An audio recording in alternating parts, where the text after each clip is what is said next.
So with that being said, you understand the importance that you swore your oath to tell the truth and the whole truth and nothing but the truth, correct? Yes. Okay. And you understand the penalty if that's violated, correct? Right. All right. With that being said, we'll go forward. All right, we back. Look, this is old. They finna come back in a minute. They still on recess. You were kind of the brains behind the operation, correct? Hold on. Music.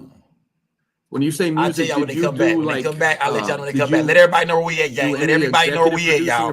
Let everybody know where we at. I don't know who Jeremy Martin is. Y'all, Duke did not do that, y'all. Duke is lying. That nigga didn't do shit. Duke was lying. That nigga talking about he did. That nigga did not do that. He ain't got nothing to do with that shit. Yeah. If that was the case, Is there a way shit for the witness? That nigga lying like a motherfucker. Don't believe shit that nigga talking about. Get the lights on for Mr. Let everybody know we over here, gang. Tell everybody we over here. Rainwater. Is there a way when to they get come the back mic from court, on we'll him? be right here, gang. We'll be right here. So let everybody know we over here. Having his voice is muted, and there's nothing we can do on our end. Okay.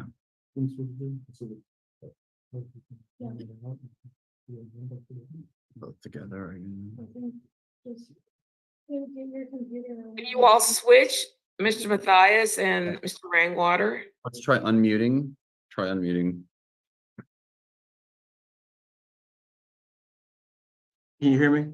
Test. Okay. Yeah. Try again. Test. Is that better? Okay, that's perfect. Okay, thank you. Yes, ma'am.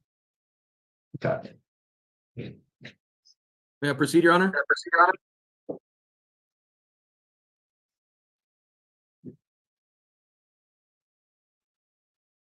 Please, Mr. Valles, Yes, ma'am. please proceed. Okay, thank you. So you did no executive producing? Before he died, no, and no. Okay. I just let him be an artist, and he just an artist and put out anything he wanted to do. And he was signed to a label. Did you have any input on the music he put out, like decision making? I had no decision. Okay. So you had no creative input on the music at all? Certain songs that was hits, like the songs that we had plaques about. We made plaques about, but like a lot of stuff, nah. I just let him be an artist. Okay. Did you get to select what songs you try to go take to radio or put out? No, the label do. That's a label job. A manager is just babysitting, and a label job is to control the music that's out. Okay. Did you do anything to create attention for him, publicity or anything, or managing publicity wise for him? Oh no, a managers don't have the control to do publicity. Labels do, and the artists do. Okay. So how would you manage him on a day-to-day? You said you're a babysitter. So how I just answer the phone and book shows and book studio times. Did you ever hang with him personally outside of just work? No. Y'all didn't have a close relationship at all? We had a close relationship, but we didn't hang together. Y'all never hung out outside of just every day we was working. So after work, he go his separate way, I go my separate way. So what was a typical day for y'all, work-wise? I couldn't recall. It's been 4 years since he passed. I get the lights up. Okay, I see what y'all saying now. Bitch ass niggas over there hating this shit. I see what's going on. Niggas over there hating this shit, telling this shit. Come on, man. Yeah, that is little Dookie over there telling this shit. Running to YouTube. Come on, dog. Come on, man. I done still passed him in viewers. Nigga, we done still passed you in viewers, nigga. Your channel is ass, nigga. Nobody watches you, nigga. Your channel is ass, fam. That nigga is over there hating this and telling this shit and running this. God damn, man. This goofy ass nigga, man. Yeah, niggas over there telling and that is little Dookie Pharaoh over there playing. That nigga ranting, telling YouTube and shit.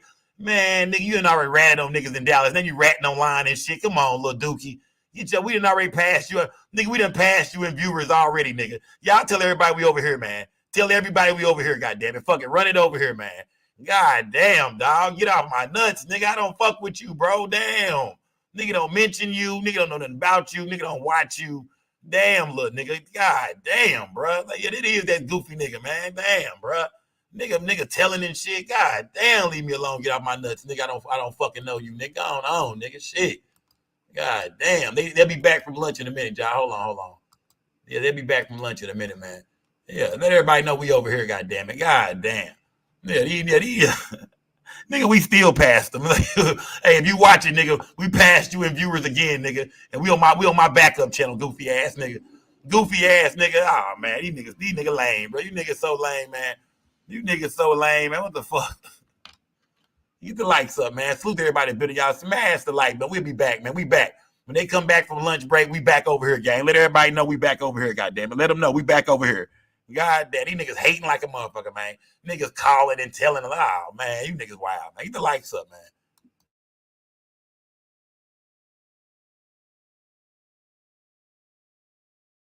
Street guy. I can't label anyone that's not here as nothing. He spoke for himself. Okay. So you would never say you two did street activities together? No. No? Okay.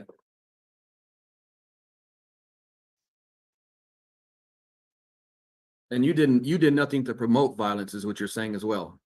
No, sir. I was a manager. A manager cannot promote violence. Well, would you say you have a large following on social media? Yes. Is a lot of what you do promotion-wise and marketing-wise done on social media? It's hand in hand. I do a lot of promotion in person. I do more promotion in person, and I have a large social media where I basically do a lot of comedy on social media. Just comedy? Yeah, basic comedy, little rap, but it's nothing to promote heavy promotion of music. If I'm promote music heavily, I'm going in the streets. So you're going in the clubs and the businesses and. Well, sometimes when some people say, look, those lines get blurred between the clubs. They'll be back in 1 second, gang. This is just a replay. They'll be back in 1 second. When they come back, we'll tune in. They'll be back. Y'all let everybody know we over here. You've never been a street person? No. I never hung around street people? I manage street people. So that makes it a close affiliation for you, does it not? So you're at that point, you're mixed in with street. Objection, vague, argumentative, and I'd ask for a definition of what you're referring to in terms of street. Objection sustained. First of all, if you're going to continue with this line of questioning, I need for you to provide a definition of what you mean by street people. And I would like to advise those who are watching us on live stream, there is a box in the lower right-hand corner that says do not record. If the court becomes aware of any recordings of these court proceedings, you will be issued a show cause order and you will be up to sanctioning by this court. So please do not record this proceedings. You may proceed. Objection sustained. Mr. Valles, you may continue. Thank you, Your Honor. How many followers would you say you have on Instagram? I'm not sure at this moment. Over 100,000. How about on your Twitter? Yeah, we just wait on the courts to come back. Yeah, we just wait on them to come back. They're still on lunch break. They still on lunch break. How long? Let's fake accounts. Do you use Facebook? Not often. Snapchat? Not often. So your main source of social media platform, you would say, is Instagram? TikTok. Bingo. TikTok and Bingo, they're bigger than Instagram for you? Yeah. How many followers do you have or connections? Engagement. It's all about engagement. I have a lot of engagements on other platforms than Instagram. And what are these other engagements? Just higher engagement. Get the likes up, James. Look everybody in the building, man. Yeah, get the likes up, man. Yeah. These niggas hating on YouTube, man. I ain't finna mention these niggas, man. It is. I wasn't gonna keep it up anyway, gang. We wasn't gonna keep it up anyway. It don't matter if the video go down. We wasn't gonna keep it up. We saw the whole entire goddamn thing, so We ain't doing no tripping over here, man. We ain't mentioning these goofy ass niggas, these broke ass niggas. You ain't niggas ain't getting no shine off me, fam. You gotta put your work in, nigga. You know what I mean? You niggas gotta come with some content, nigga. Fucking with me all the time ain't gonna get you nowhere, nigga. You see where done got you in the last 3-4 years, nigga. You niggas can't get 1,000 in your chat no more, nigga. That shit ain't gonna work, fam. Fucking with me ain't gonna work, my nigga. Get you some content, nigga. You did later on tonight. You gotta come with something else, nigga. We gonna be live tonight. You did. We got plenty of work, nigga. We gonna be live later on. You niggas ain't got no motherfucking content, nigga. You niggas stuck. You did. Don't get to hating on my shit, nigga. Yeah, don't get to hating on me, nigga. Hell nah. At the time, We'll be back in a minute, y'all. We waiting on them to come back from lunch, y'all. We waiting on them to come back from lunch, man. Yeah, we waiting on them to come back from lunch. Get the likes up, gang. Salute to everybody in the building, man. Yeah, I'm on. Yeah, you know what I'm talking about. Yeah, I'm on the backup channel, gang. I'm waiting on them to come with the. I'm waiting on them to come. It's going to be relevant to help my I'm waiting on jurors them to come determine back from whether or lunch. not Y'all, they there's at lunch right liability now. on the We waiting on them to part come back from of your lunch. client and what money damages. It's interesting, but we really don't have time for just interesting. It's got to be relevant, please. Oh, yes, ma'am. I'm not trying to do it just interesting. It's everything is relevant, Your Honor. I'm having a hard time tying this all in. I understand, Your Honor. So where are we going with this line of questioning? Why do we need to Get the know likes how up, many? gang. Smash Except that I'm like button, jealous. y'all. He does Let have everybody more know we over Instagram here, gang. followers than I do. Go drop a link on But, YouTube, y'all. On you know, Instagram, y'all. besides Let everybody that, know we over here. where are we Drop a link on going with Instagram. this? Let everybody know we over here. Your Honor, this gentleman uses his social media following to inflame situations, cause and stir situations, fights, and conflict throughout. Okay, So- that's an editorial comment, but unless you have proof that that's what happened on the night of the incident, we can't jump that hurdle. I understand, Your Honor. All right, with that in mind, please Okay. proceed.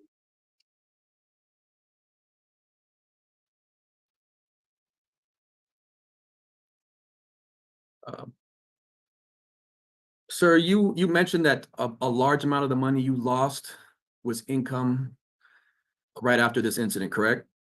2020, Yeah. And what month was that? from February all the way to November. Yeah.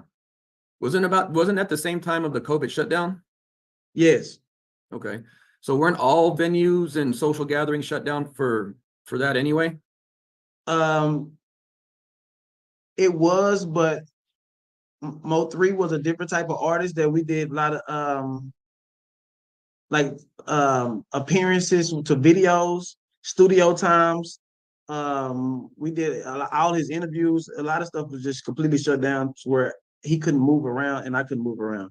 So we follow the rules of the United States about the venues, but we wasn't getting a lot of money out venue money at the time. I don't believe anyone was getting venue money at that time because social gatherings of that nature were shut down. Exactly in May. May throughout the year it was back open, but our money came different where we have a lot of features and video appearance. So we wasn't getting a lot of money at that. So how are you not getting a lot of money at that time if most things venue-wise were shut down? We're not talking about venue. We're talking about videos and features. So if an artist get a feature, and break it down, if an artist get a feature, we have to fly to California. We wasn't able to fly to California to do a feature. At the time, we were charging $15,000 for a feature and $10,000 for a video. I'll let y'all know when they back. Y'all let you know when they back we from wasn't lunch. able to do that at the time Why was your client not able to do that? because my client didn't move without his management. Well, that sounds like that's a choice for him that he made more than so your inability. That's a choice of the contract. So you're saying and him being comfortable to move. So which is it? Because you said it's a choice of him, and then you said it's the part of the contract. So is he not allowed to make an appearance unless you're present? That's what an artist do with a manager, a real management. I've represented artists before, and unfortunately, I've had several, and I've never had a situation where they will not go unless their manager goes. Objection to sidebar So and testifying, counsel testifying. Yeah, I need half questions, please. yes, Your Honor. So can you please explain to the jury how your contract is the type of contract that your client will not go, and he miraculously has some special powers that he's allowed to do stuff that the rest of the nation and the world are not doing at that time, circulating around. Objection, relevance. Sustained. So you're saying he lost out on feature money of him making appearances on videos and what else? But let y'all know when they back from lunch, gang. Let y'all know, man. I'm still watching another channel, y'all. Any whole ass niggas out hating, man. I still got more people in my chat than all you goofy ass niggas. Throughout the year 2020, it was quite a bit of shows that we missed out on, and quite a bit of appearance that we missed out on. Quite a bit of features appearance we missed out on. Promotion where we go to different shops and promote. At the time when I'm down, his whole livelihood was down. It was no one to come and sign the contracts after we appeared at the different events that we was obligated to go to. So You don't have attorneys to do the contracts for y'all? Objection, relevance. Sustained. Please move on, counselor. Yes, Your Honor. You mentioned that you were in a walker, correct? yes, Can you kind of walk us through the timeline, because you said you had a hip replacement? So if the injury the injury happened in January, correct? right, And your hip was popped back into place, correct? yes. How many weeks of treatment did you go through? Objection,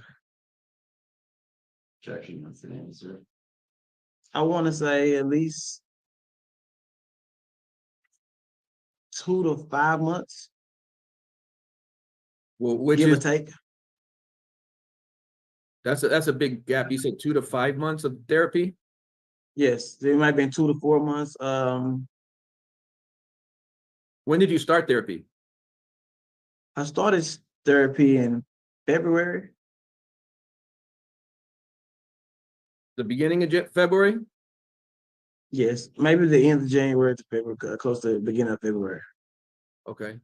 And how often did you go to rehab or therapy? At one point in time, I was going every other day, or maybe every day, but every other day. I think it was Monday, Wednesdays, and Thursdays. Okay. And what would they do for you at those therapy sessions? It was long days of walking, massages, just a bunch of exercises. Okay, exercises for what? To get that muscle strong again? Yes, and get the reflections back to my hip, Get the what?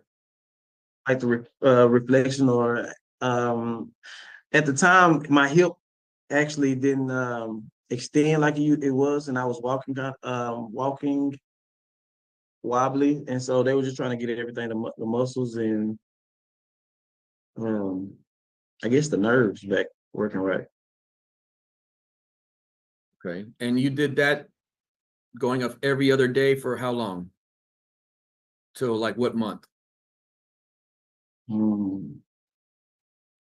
I can't recall. I want to say May. I want to say, yeah, I want to May. So April.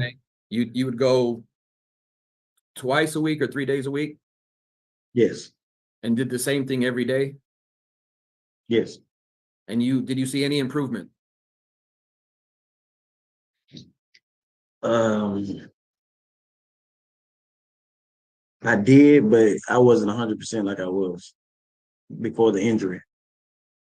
And you're saying during this time from February to May, you didn't do any work at all? No. Were you on your social media at all? Yes. What were you on your social media for? Was it personal, or did you do anything else, business or promotion wise? At the time before the passing of my artist, my social media wasn't used for promotion. His social media was the #1 promotion social media that we use. So at the time wasn't able to do anything. So you weren't on social media at all during that time? I had only 4,000 followers, 5,000 followers. It wasn't useless. And you made 0 appearances during that time? Say it again. You made 0 appearances during that time period? Relevance. Your Honor, again, I'm going to his saying his conclusion and statement that he couldn't work and do anything during this time. Okay, I'll allow it. You are asking for those lost earnings as damages, correct, Mr. Correct. We're not seeing lost wages and lost earnings in this case. Your Oh. Honor, We're not. Then how is this relevant then? I'm going to his lost wages, Your Honor. He said he's not asking for lost. Well, excuse me, his time off, he couldn't work. But that's fine, Your Honor. I'm sorry, I was distracted. Your Honor, if I may introduce something as a sidebar off Can we, is this of an emergency nature or can we? well, right now, this is being this is proceedings being streamed live on YouTube. Yeah, I know that, but can we wait until a break to address this issue? Yes, Your Honor. Okay, thank you. We'll address it during break. Please continue. Yes, Your Honor. So after May, what happened next with your injuries or your rehab? After May, and I was believing it was almost, I believe that I thought that everything would go back to regular. Then I got news after May, I guess around August or late July, that I had to get a whole entire hip replacement. And who told you that? The doctors. And what was their reason that for a whole new hip replacement? I believe something in heel, right? Oh, it was something was cracked. And I think the doctor will have to tell you the right information and language for that. You weren't feeling any pain at that time? Or you thought you were better, you said? I was still feeling pain. I wasn't able to tie my shoes. I wasn't able to pick up my kids. I wasn't able to, yeah, I still felt pain. So you felt pain and the doctor explained it that you still had a crack in your hip? Yes, I let him explain the language. Okay. And you were told you need a whole new hip replacement? Right. And when, I guess, what was the next step for you after that in May? What was the next procedure for you? What was the next in your treatment? I can't recall. I let the doctor explain it. Well, what do you recall as much as what was done? I don't know the exact language to explain it, so I think the doctor can explain a little more. I understand, but could you just explain in your words what Yeah, In happened? my words, I still was 100% from the incident that happened. Okay, so what And I knew my lifestyle that I lived before the injury. I couldn't still do the same thing. That's walking up the stairs in my house. I wasn't able to do that, especially exercising. I was a guy who played basketball, and no way I was able to do that. So I let the doctor explain what was going on for the reason I couldn't do it, anything like that. So then you immediately next have a surgery? Objection, Dave. Your Honor, I'm just trying to find out the next in his step, what happened next, because he said he remembers up until May. So I'm trying to conclude what was the next process in his. You're mischaracterizing me. He said the decision was made in August for him. I'm gonna let y'all know when they back, y'all. I'm gonna let y'all know when they back from lunch. So I just want to know next step for what? From that? Yes, on what happened between May and August. A couple doctor's appointments and Any treatment during that time? doctor visits. There was a bunch of doctor visits, but no treatment. No treatment, and then you had surgery, Yeah, I can recall, yeah. and then you had surgery in August. I want to say September, August, beginning of September, around the 8th month and the 9th month.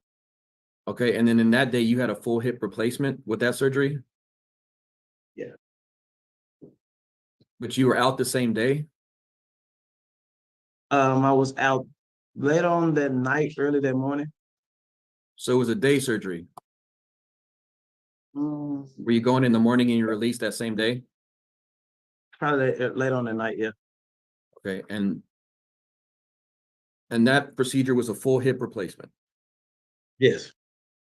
You weren't kept a day or two in the hospital for. I can't remember, and I was on a bunch of medications. At this, I let the doctor explain, and explain that. But I was on a lot of medication. I was on medication from yeah, wow. So I couldn't explain that.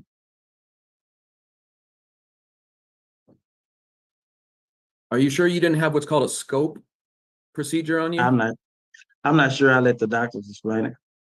Okay, you don't know how to explain it. And did you No. have therapy after that? The surgery? Yeah, I'm sure it did. Yes, You remember for how long? I'm not sure. Do you remember any other procedures or anything else really of substance after that? No, no, sir, I'm not sure. But you said you had to walk with a walker, correct? Yes, What time period was that you were walking with the walker? I can't remember. I was on a bunch of medications. Around the house, I walked with a walker for a while. I was just trying to get back to full strength. It was the most painful thing I ever endured in my life. It's how I couldn't lay down. Yeah. And what time period did you have to use a cane? For a while, even up to this day, some days I have to walk with a cane. You still work with a cane? Okay. Going to the night of that fight that took place, you were saying when you pulled up, you came from another club, correct? Yeah, Did you drive there or did you walk there? Did I walk where? To be live? Yes. I walked to be live. From the other club? Yes. Okay. And what is the name of the other club? Ecstasy. Okay.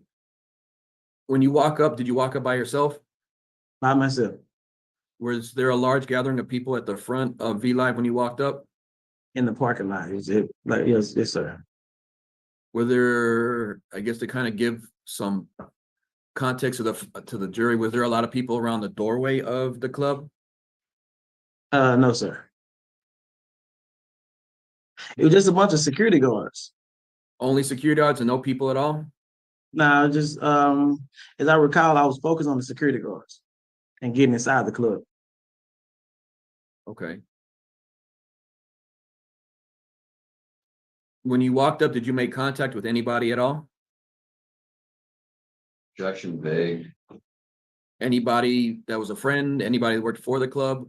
Did you announce your arrival? Did you do anything like that at all? I took a bunch of Objection vague. At what point in time?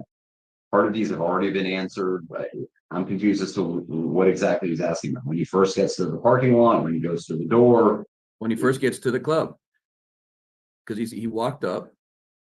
You said you walked To the up club or the parking lot? to the club.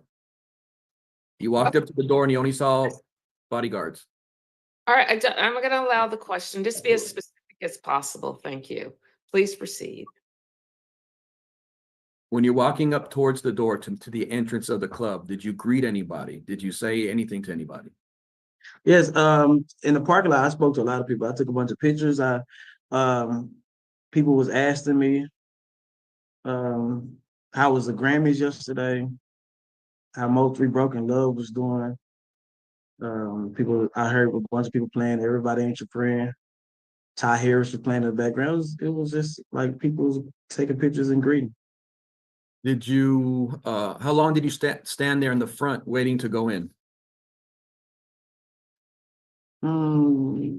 Pretty like about 2 or 3 minutes after they told me, hold on.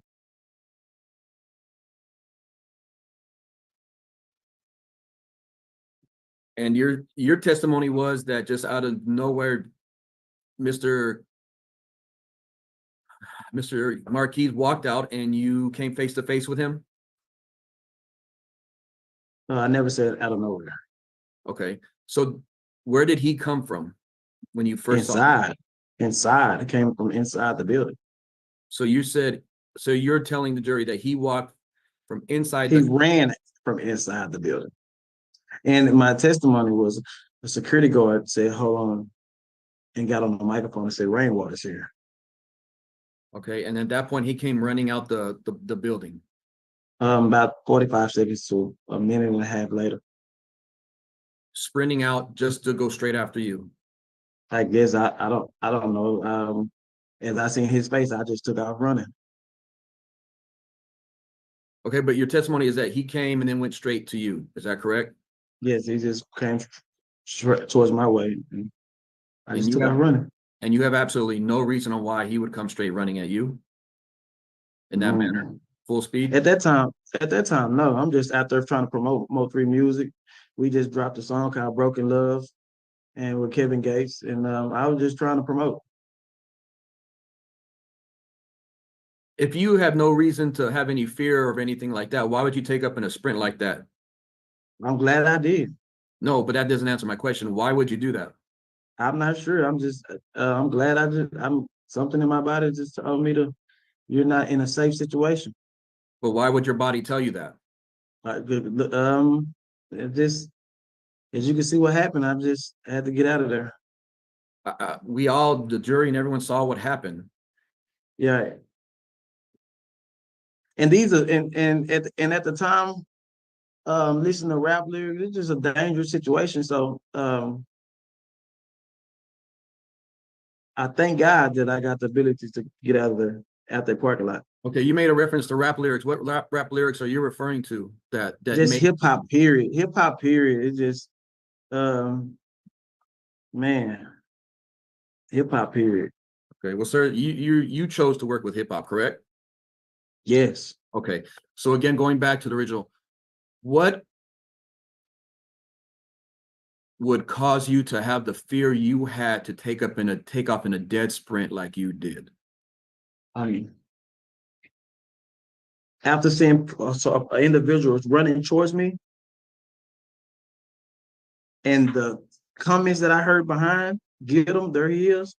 Something that I needed to run to a safe place where it was light and cameras. So and that's the reputation of what was going back and forth in the hip hop industry. I just needed to get the light. So are you telling the jury that anytime at any event that you go to or any club, you take off running like that if there's another hip hop artist? If I know it's a conflict of interest or anybody I work with, yes. And that is the first time in Dallas you've ever run into another artist, or have you done before run into other artists? Artists that have the reputation of being dangerous, yes. Before that incident, you said you've been in hip hop since 2014, right? Yes. So at that time it was about 6 years. Yes. And in 6 years, you probably doing promotions have been to quite a number of concerts, events, promotions, and things of that nature, right? And I have never ran into something like that night. I have never been assaulted like that before that night. I have been around the hip hop industry and never seen anything like that. Okay. Have you ever ran like that before at another event? Yes. And which event was that? I can't recall, but yes. So your feeling is that, if I'm mistaken, please let me know, the bouncers alerted my client to you being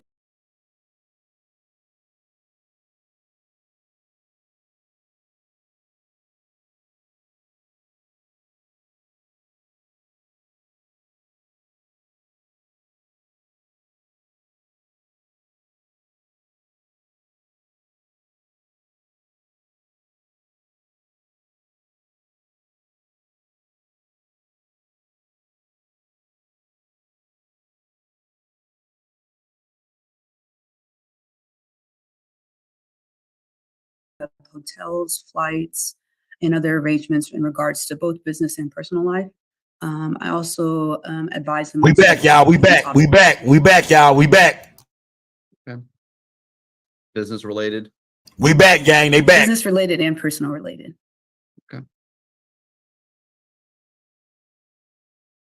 We back, gang. The lights up. We back. Let everybody know we over here, gang. They back.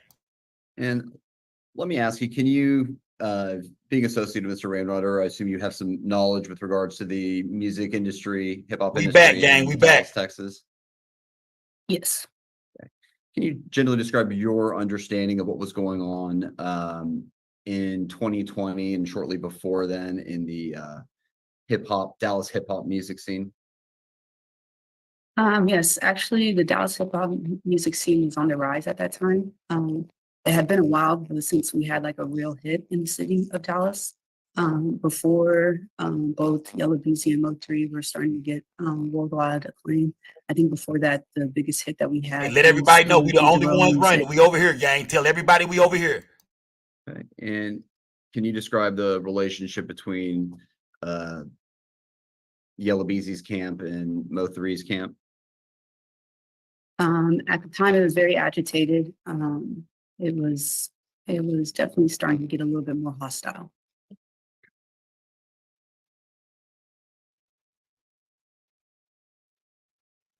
And to your knowledge, was Mr. Rainwater involved in any of those Hey, hostilities? y'all share the live. Y'all share the link. Share the live. Y'all share the No, link in the Brandon live. really tried to We stay the only away ones from that any got type it. of hostility, specifically when it came to Mo3. He was the primary person who would have to go into the different show bookings by himself. Usually it would be him and maybe the only other person that would go in with him would be me. So he really tried to keep the peace at all times because he knew that he'd be going into hostile environments with no protection. So he tried to stay away from any type of like aggression or frustrations within the industry in the city.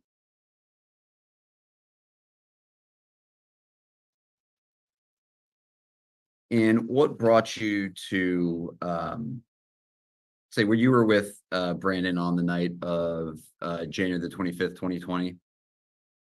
Yes, I was. Okay. And what were you doing with Brandon on the night of January the 25th, 2020? We were actually celebrating Mo3's Grammy nomination. They had just got back from California, LA specifically. So we decided to go out just to celebrate. Okay. And where did you go out? Can you run me through so you ultimately ended up in the area of Empire Central and Stemmons, correct? Correct.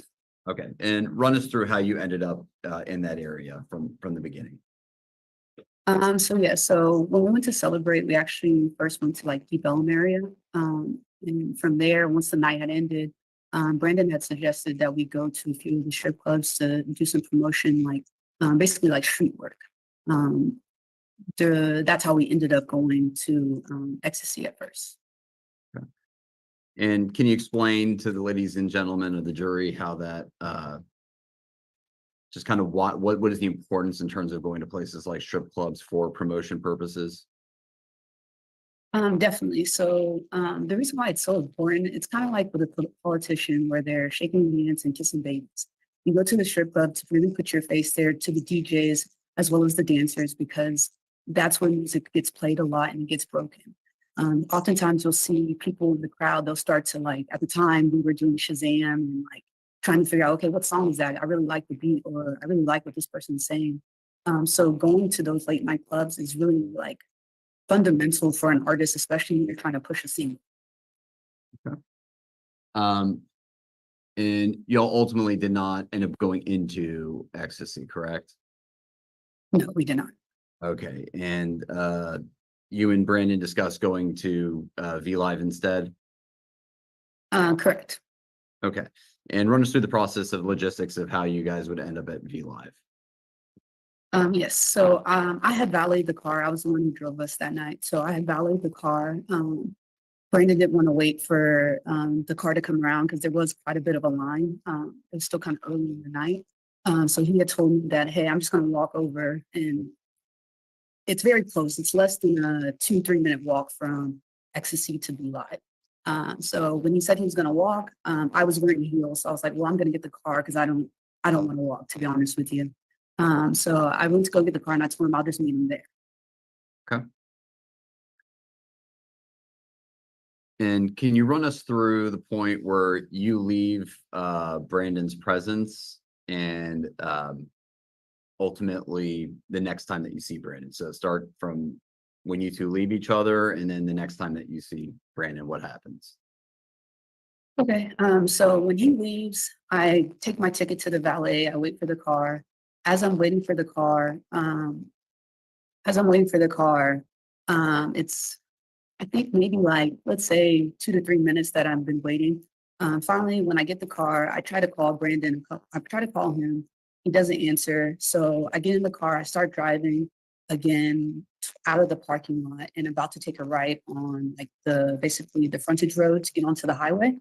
As I'm about to turn onto the frontage road, I try to call him again, basically like, essentially I was trying to make sure I was going to be okay when I get to the front and like make sure he told them like, hey, my assistant's going to be coming, let her in. Like I didn't want to have any issues when I got to the front, basically. So I try to call him again as I'm exiting the parking lot. When I called him the second time, somebody else answered his phone. And when they answered his phone, Let me stop you there. and- Vanessa. Did you recognize the voice of the person that answered Brandon's phone? no, I didn't. Okay. And what did that individual say? So can I curse or do Yes, I need to like? just exactly what Okay, what you recall being said. Okay, specifically what he said, and I apologize to everyone who put me for my language, but specifically what they said was, Rainwater's been fucked up, you need to come get him quick. And then they hung up. So at that point, once they hung up, I kind of went into like panic mode and I started speeding down the frontage road. And like basically you have to go down the frontage road, make a U-turn at the highway, come back down, and you hit a light, I believe one light, and then take a left and you hit another light before you get to the V Live area. Okay. You can share with the witness what's been marked as exhibit 27.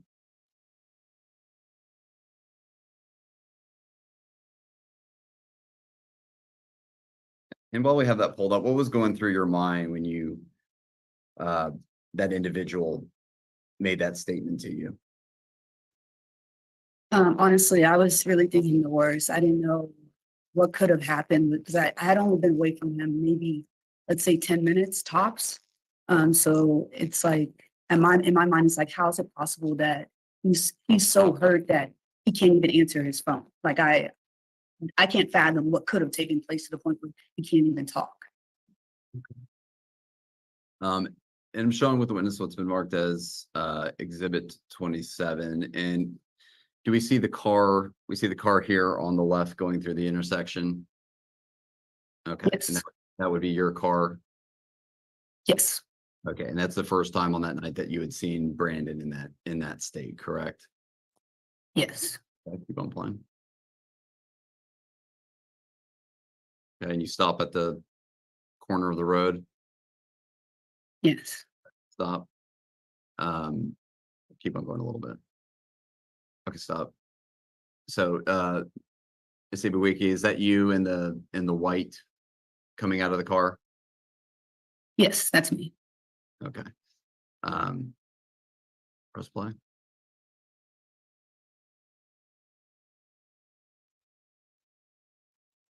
Stop. Okay, can you run us through what you recall when you first arrive on the scene, what you see and what you recall? Yeah, well, what you see. Yeah, I see a bunch of people around Brandon, and Brandon's on the ground, and it's kind of like rocking side to side, grabbing his left side. And he just keeps saying that my leg is broken, my leg is broken. And then as I'm walking up, I asked him, I was like, what happened? Like, what's going on? And he was like, and in retrospect, I realized probably I was really annoying because it's like he literally couldn't walk, and I keep asking him these clarifying questions, and he's probably just like, just get me out of here. But like, at one point, he was just like, they jumped me, and I was like, well, who jumped you? And he was like, Yella, and I was like, why? And like at this point, he's like, Vanessa, stop asking questions, like get me out of here. And I was like, well, okay, stand up, like come on, let's go. I'm here now, get in the car. And he's like, I can't, my leg is broken. And I was like, how did they break your leg? And then that's when one of the security officers who was standing over him said that honestly, he got what he deserved. He knew what was up. He got what was coming to him. And then at this point, I was like, well, can y'all help me get him in the car? If he can't stand up, like, help me get him in the car then.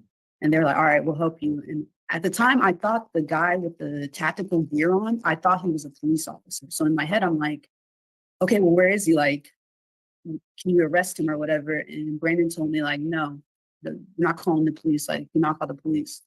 And I should have known something like was really up then, because Brandon doesn't typically tell me no. Like, if I tell him to do something, he trusts my advice and he'll do it. So for him to tell me no in that situation, there's only one way that would cause him to tell me no. And that is indeed that he was fearing from something. Whatever, at this time, I didn't realize what it was, because I'm still kind of in shell shock trying to figure out what happened. But the only way that he would ever tell me no is if he's in true fear for either his safety or my safety in that situation. And run me through the process of well, anything else you recall being told to you by anybody over there? One of the guys was holding his jacket. And he said, here, at the end, he handed it to me and he was like, here, this is his. And then I grabbed it. And then there was another gentleman, he's not pictured in this video, but he came up after the fact and he was saying something, I can't remember exactly what he said, but he said something along the lines of like, yeah, Yella took care of him, like he got him. And he was saying, and that's when I responded back to him, like, oh, like you feel that you're tough talking to someone who can't even walk. Like, how do you feel comfortable with that? And then he kind of got in my face, basically saying that he was gonna, excuse my language again, he said that he was gonna slap the shit out of me. And keep in mind, I'm thinking that this is a police officer next to me. So I basically told him like, hey, okay, do it. I'll put you in jail if you slap me right now. Like, I dare you to. And then that's when Brandon was yelling at me, Vanessa, come on, like, you don't They got everybody except Scope, gang. They got everybody except us. And run me through the process of what you recall in terms of how Brandon ended up in the car. I don't remember if it was 2 or 3 guys who picked him up, but like basically the security officers picked him up and they basically, like a child, put him into the car. He literally was immobile at that point. Press play.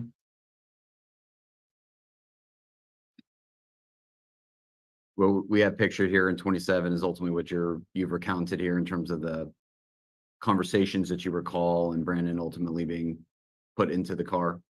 Yeah, so this guy walking up is the last guy that I was telling you about that got in my face. But at this point, you see me talking like, okay, well, help me get him in the car. Then after I've already asked all those questions.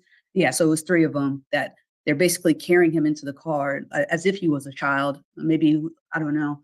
And then they set him into the car. And this is when the other guy started telling me, and he was talking to Brandon while they're putting him in the car. And I told him like, hey, do you feel tough talking to someone who literally cannot walk right now? And then that's when he told me he would slap the crap out of me. And I told him, well, go ahead, do it. Like, I dare you to. And then at this point, that's when security kind of got in between us and was like, hey, no, calm down. Then Brandon's in the background yelling like, Vanessa, get in the car. They're going to shoot up the car. You don't know these people. They're with him. They're with him. And then I say a couple more things to the gentleman because he's still telling me that he would literally slap me. And then I get in the car and eventually you'll see me, I start to speed off. Okay, so go ahead and press play. So you get him in the car and then you head out.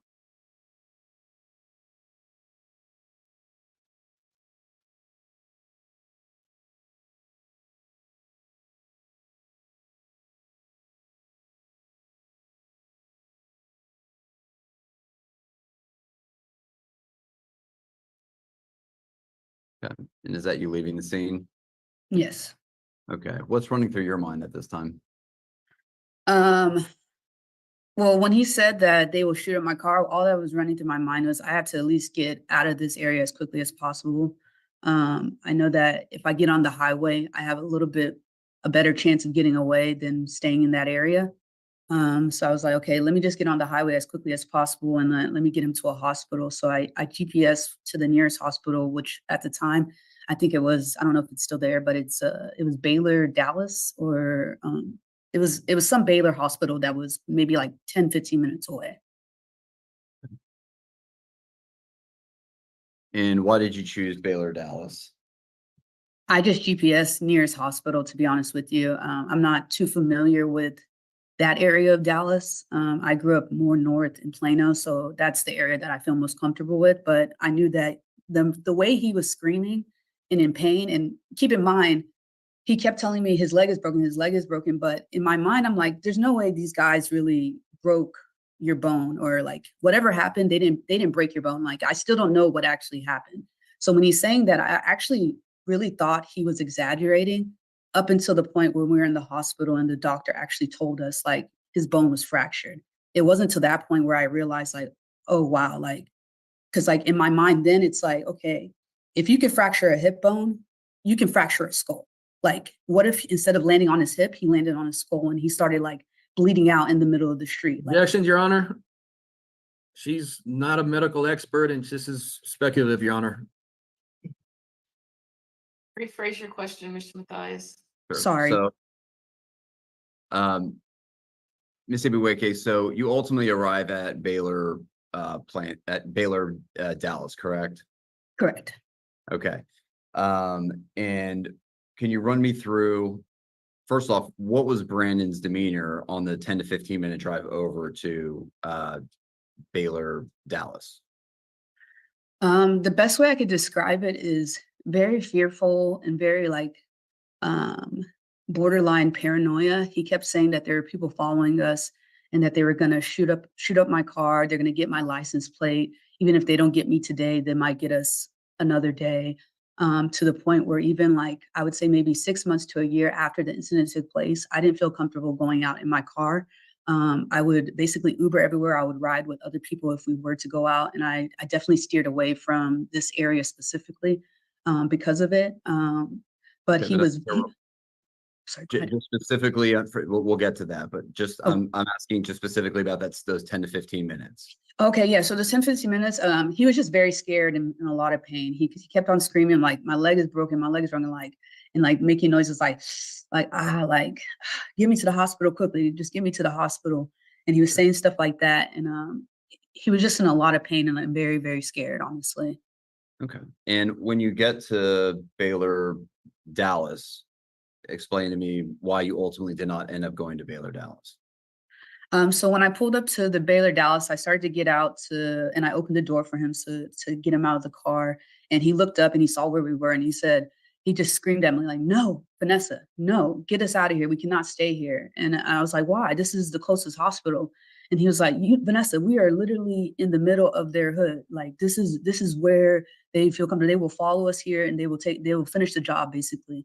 And I was like, okay, all right. So at that point I was okay, I can tell that he's not going to be willing to get out of the car at this location. So I just closed the door and I got back in the car. And I basically GPSed us to Plano, where I feel most comfortable. And I felt the safest. So as soon as I got on the highway and I got closer to Plano, I GPSed a hospital near Plano and it ended up taking us to Baylor in Plano. Run me through how the demeanor, what you recall with Brandon in the back on that ride from Baylor Dallas to Baylor Plano. Yeah, he was still very in a lot of pain and very scared. He kept looking up at the back seat, trying to see if anybody was following us, to the point where when he was lifting himself up to look, he would like wince because he was in pain. But he was very concerned about someone who's following us. He kept telling me I needed to drive faster. They could be following us. And a lot of the same thing, just he was very fearful that they were going to basically shoot up the car and like both of us would lose our lives that night. And you arrive at Baylor Plano and Mr. Rainwater wasn't able to ambulate, correct? Correct. I had to go inside and grab, I think it was a nurse's aide that was doing like the check-in process. And then she grabbed one of her colleagues to help get him out of the car and she brought a wheelchair for him. Okay. And run me through your recollection of what went on at Baylor Plano. Yeah, so Baylor Plano, we had to wait for a really long time. I just think they probably just don't have a lot of activity that late at night, to be honest with you. But we ended up having to wait a really long time. And during that whole time, Brandon was in so much pain, like so much pain. He kept asking, like, is there at least something that y'all can give me just to let the pain go a little bit. And they were like, no, we have to follow protocol essentially. Finally, when they finally got him admitted into a room, and they said that they were going to give him a scan basically to see what was going on. And keep in mind, they asked us like what was wrong, and Brandon still is under the impression that his leg is broken. So he said, I broke my leg. And so first thing they checked was the leg. I think the femur is what they thought it might be. So then when they checked that, they also checked their whole left side, because he said his whole left side was hurting. So they checked the whole left side, and they gave him a, I don't know what they gave him in terms of medicine, but they gave him some type of painkiller or something just to subside the pain. Because he even when they were trying to put him in the machine to do the scan, he couldn't sit still because he was in so much pain. So they gave him something just to try to help relax him. Finally, when he comes back out of the scan, he's sitting in the hospital bed. The doctor comes in and he says, he kind of tried to say like, basically, well, good news is your leg isn't broken. Bad news is that indeed you did dislocate your hip, and there is a fracture on your hip bone. But he used the technical term, and then we were like, well, what does that mean? And he explained to us that it was a fracture on his hip bone. And then he basically said that what they were going to do was, since they cannot perform any type of like hip replacement surgery there, that they were going to at least relocate the hip, so put it back into place. And then he would have to go back to see a specialist to see about further treatment. Okay. And going back to the ride over there and Brandon's concern, based on what you understood about Yella Beezy at that time, did you believe Brandon's concern to be justified related to his life? To be honest with you, like coming from Plano, I didn't know that he was as dangerous as everyone talked about. Like I thought like, okay, yeah, he's dangerous, but like we're still human beings. Like nobody really intends to hurt people. And like I was very naive to the situation. But like I did hear rumors about him causing certain people's unfortunate passing and being the Objection, catalyst. Your Honor. This is hearsay, Your Honor. Its effect on the witness and it's her understanding. Not Okay. that Our understanding. Do I continue or? opinion. Okay, sorry. So yeah, I did hear stuff about that, and I think looking back on it, I was very naive to the reality of it, because even the way I was arguing with the gentleman who came up to the car, that could have really ended really poorly for me, and I'm so grateful that it didn't. But I didn't realize how serious the situation was in the moment. It wasn't until really I was in the hospital and like I really thought about it, where I had to leave the room several times. And to this day, Brandon doesn't even know that when I left the room, even though I was saying I was just grabbing some water, I was really in the hallway crying, because I was like, I started shaking at one point. Getting him to the hospital, my adrenaline was rushing so much that I was more in like, okay, protection mode, make sure we get us safe and make sure that he gets taken care of. That I didn't realize how serious danger I was truly in the situation. It wasn't until I got to the hospital that I realized, and it caused me to break down and cry on 2 separate occasions. Sorry.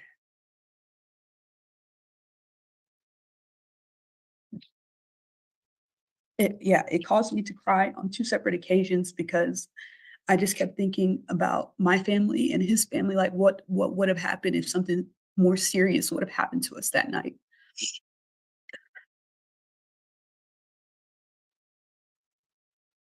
And do you recall, if you recall approximately how long you were at the hospital initially? It felt like hours, but if I really had to guess, maybe like 30 to 45 minutes. And did you end up taking Brandon home early that morning? Yes, I did. Okay. And generally, what was Brandon's demeanor after the hospital stay in terms of or condition once you dropped them off at home? Yeah, he was really down, because the doctor had basically said that he may not be ever able to walk again the way he was walking before. And specifically, he mentioned that he may not be able to like run. And that really hurt Brandon specifically because at the time his daughter was about to start basketball. And he was really excited about that. He was really excited to be able to like practice with her, help train her, and also just be there for her through different milestones. So he was really down about that, and he kept asking me questions like, what do you think can happen? Like if I can't walk again, or if I can't run, like is it like what can I do? And I was just trying to give him like words of encouragement, saying like, no, you're going to be okay. We're going to go see the specialist, and they'll figure it out. And at this time, I pleaded with him again to call the police again.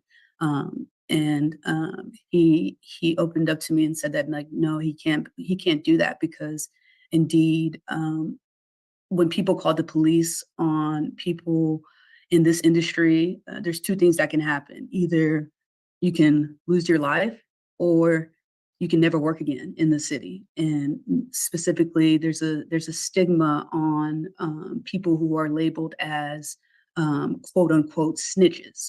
And he said that he can't do that both for the safety of his life, but also his livelihood to be able to provide for his children and the rest of his family.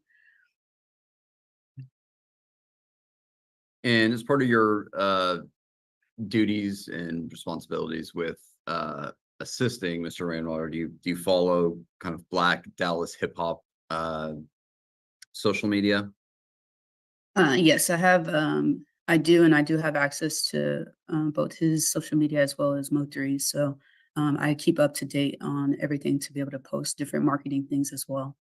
Okay. And was the incident that occurred on January the 26th, 2020 made public on social media? It was. Okay. And how was that framed in the social media world? It was framed in a sense of Yella Beezy finally got a hold of somebody in Mo3's camp.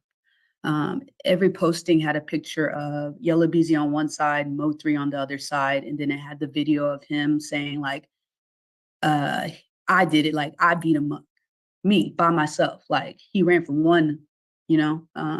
Okay. So at this point, I'd like to introduce Exhibit 20. Your Honor, it's not in evidence yet. It is, in essence, the exact same video as 26, except it is not side by side with the surveillance video.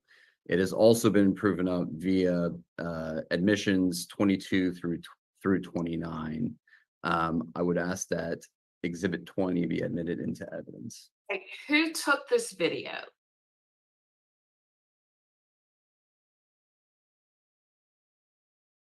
Somebody who was in the V Live parking lot. I'm gonna object to this, Your Honor. State your objection. You know, I need a chance to review this, Your Honor, if I'm not recalling exactly what video this is and if it's been authenticated at all.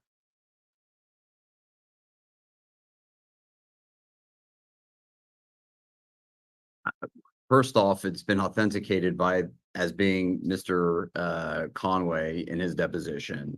Second off, Stop. Mr. Conway did not take that video. In order to produce a video in court, it needs to be authenticated. We need to know who took the video, the date and time. And if the video has already been, portion of it produced, why do we need to see it again? I'm only wanting to show to the jury the video without the surveillance at the side. So it shows what Miss Ibuike saw on the post, which didn't include the surveillance. It was just specifically that video, which has been deemed admitted to be authentic and a true and accurate copy of the recorded video, that it depicts Marquise DeAndre Conway speaking on January 26, 2020, moments after the assault made the basis of the lawsuit, that it accurately and correctly depicts what it purports to depict without alterations or removal of any audio or video, and that it accurately and correctly depicts statements made by Marquise DeAndre Conway moments after the assault made the basis of this lawsuit, and admit that Mr. Conway stated N-word ran from one N-word, I beat him up. Also admitted that the statement N-word ran from one N-word refers to Brandon Rainwater. And also Conway admitted N-word. Stop. So Okay. you're saying that as a result of deemed admissions, this video is already admitted? Is that your basis? That on that basis, on the basis that it's substantively already in evidence, and the third basis is that Mr. Conway has also admitted that that's him in the video. When did Mr. Conway admit that it was he who was appearing in the video? In his deposition, Your Honor. So in the deposition, how was this video marked? Exhibit 2. Did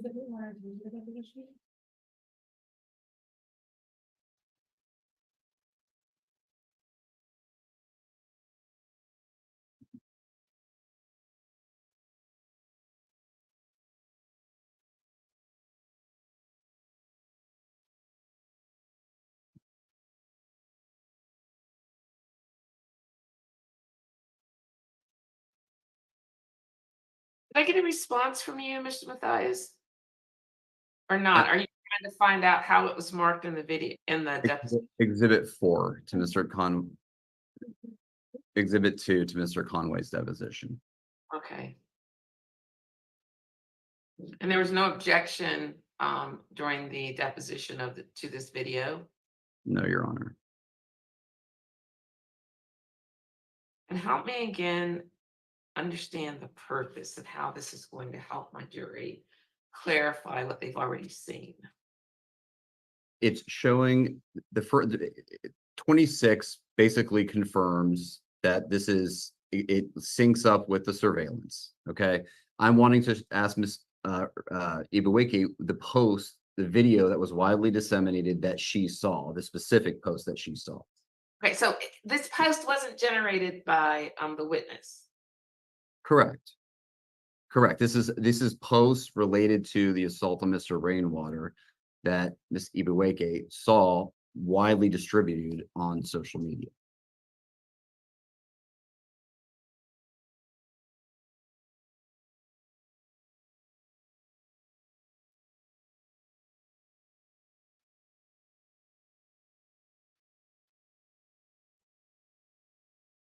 Yeah, it's also statements of admissions of a party opponent.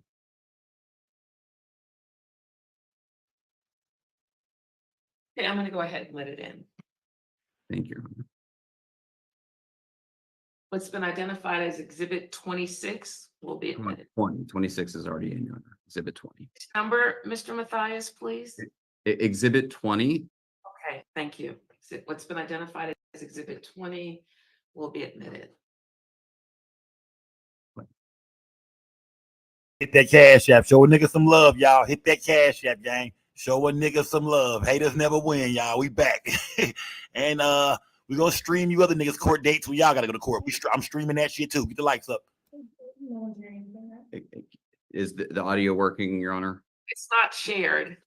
You have to share your screen. Thank you. We're on it.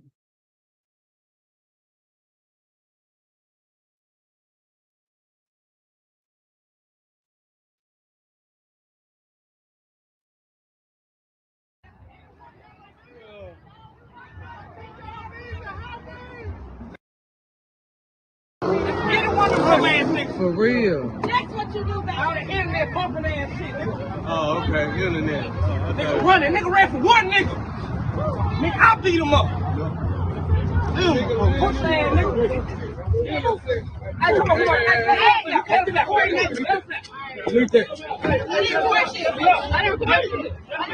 Hey, what he did to me? Hey, Fuck that. I know. Look.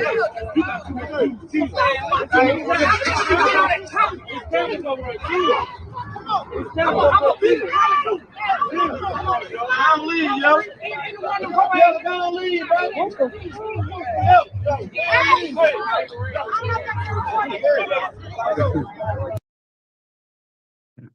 Ms. Sibuike, have you seen this video before? Yes. Okay. And when did you first see this video? Well, I don't remember the specific day that I saw it, but I want to say it was either the day after the incident or maybe the following day. And that was shared widely on social media in the context of, as you described earlier, of Yella Beezy beating up the manager of Mo3. Yes, specifically, Mo3 was being tagged in it. So that's I'm really objecting, Your Honor, the relevance to this. I'm going to allow it. Objection overruled. So specifically, the way I was really notified about it was through Mo3's Instagram page. I was getting multiple notifications and tags in it, as well as DMs through it. Basically sending the video, the outlet that posted it, sending the video to Mo3. So that's how I became first privy to the video.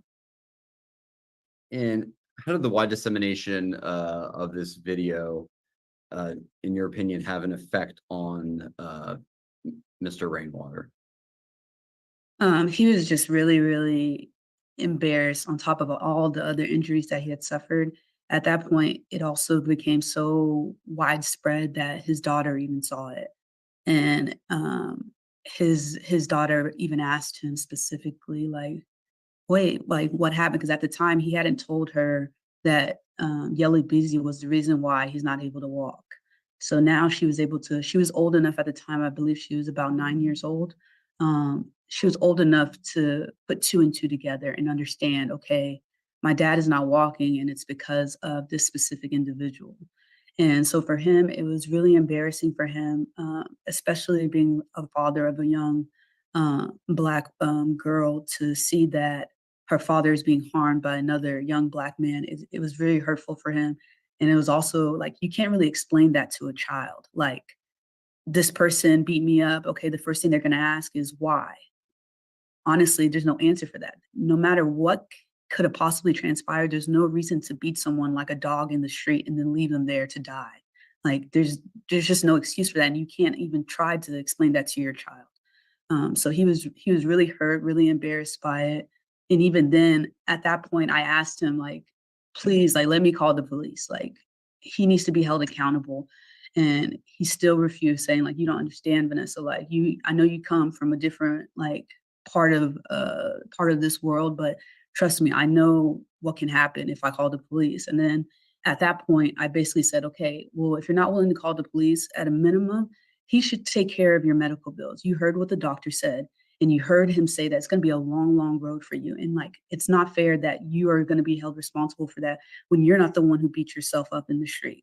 That was his actions, and he needs to be held accountable. And not only that, what's going to stop him from doing this to someone else? That could have been me in the street. That could have been your mom. That could have been my brother. Objection, Your Honor. This is speculative now at this point. Objection overruled. I think she's explaining the basis for why she gave this advice to Mr. Rainwater. I'll allow it. Please continue. Yeah.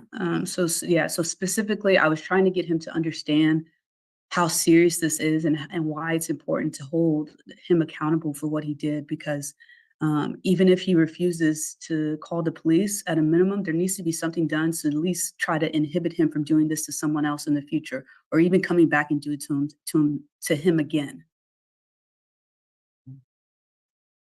And can you run us through, just from your perspective and your interaction with Mr. Rainwater, kind of from the initial date of the assault ultimately till the time of surgery, just what was it like? How did Mr. Rainwater's life change from your perspective and what you saw?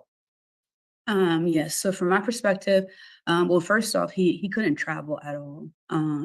Anytime he sat for longer than 5-10 minutes, he would be in pain.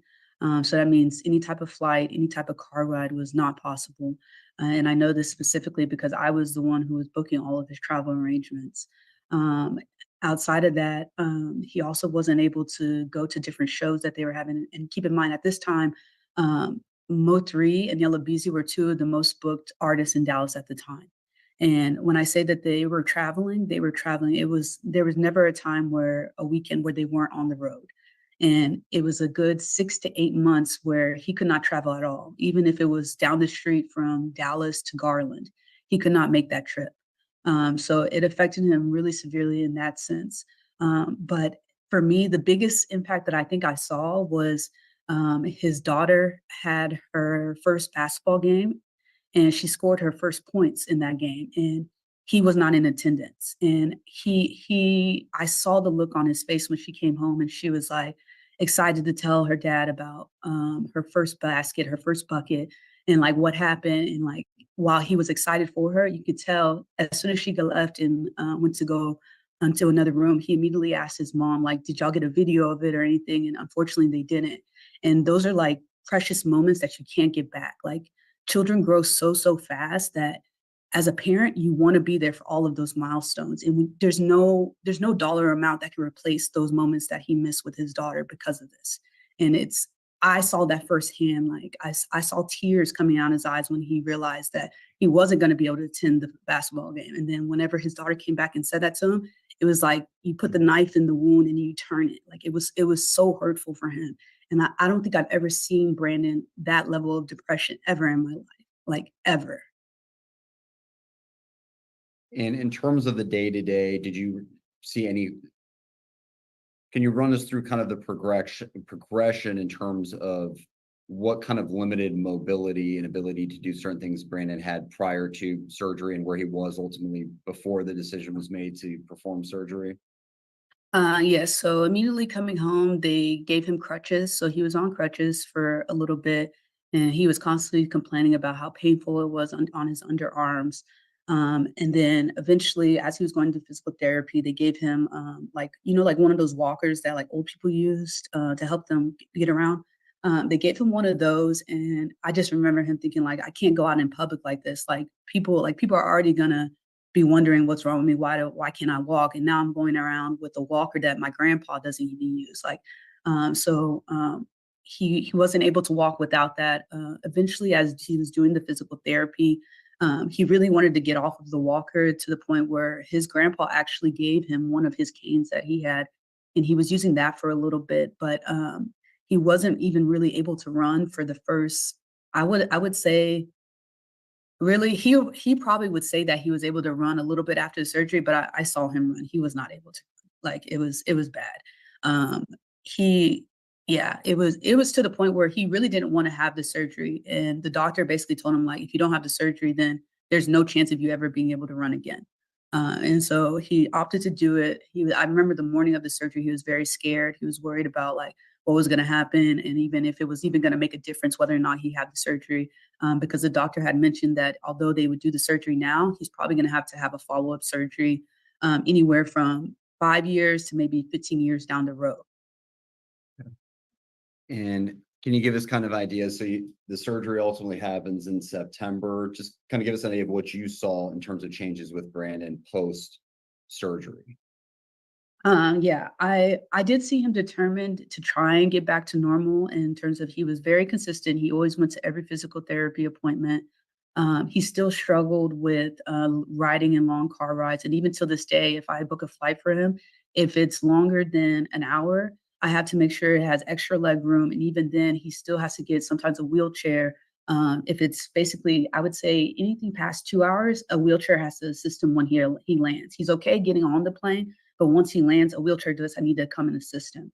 And so typically when I book the flight, I have to then also go through the like handicap protocol in terms of making sure that there is a wheelchair available for him once he lands. And then it's really unfortunate if he flies to a place late at night and they don't have the personnel to be able to support with that. Because typically if you don't use the wheelchair on the way there, they don't account for it when you're leaving. So we learned that early on whenever he would take a flight longer than 2 hours and he didn't take the wheelchair there and he got there late, he didn't have a wheelchair to get back, and literally strangers would basically have to help him off the plane.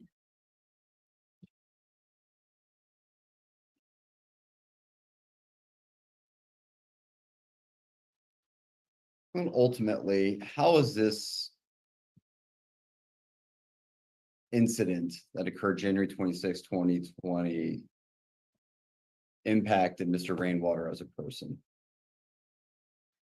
It's honestly, this has been the biggest change in his life, to be honest with you. Even with him having 5 children, this has been the biggest change in his life. Specifically, before this incident, he was always a very upbeat person. He was always looking for the good in people. Now he kind of has to look over his shoulder everywhere he goes, in fear that somebody is going to either attack him like the way he was attacked that day, or even worse. He also has to have security. Now, before this event, Brandon never had security. There was never a time he would go anywhere with security. Mo3 would have security, and some of his other artists would have security, but Brandon would be by Smash the like himself. button, He would even gang. tell Hit the you cash app. he doesn't like to be around a lot of guys. He considers himself a ladies' man. Like if anybody's with him, it's going to be a woman. It's not going to be security. It's not going to be other men. That's the way he prefers to travel. Now, anytime he goes somewhere, he needs to have some type of security with him just in case he runs into anybody who means to do harm to him.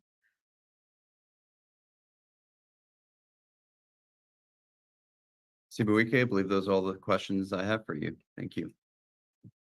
All right, Mr. Valles, Cross. Thank you, Your Honor. Ms. Vanessa, a couple of questions, please. You said that you were with Mr. Rainwater at Ecstasy, correct, before he went to Be Live? Correct.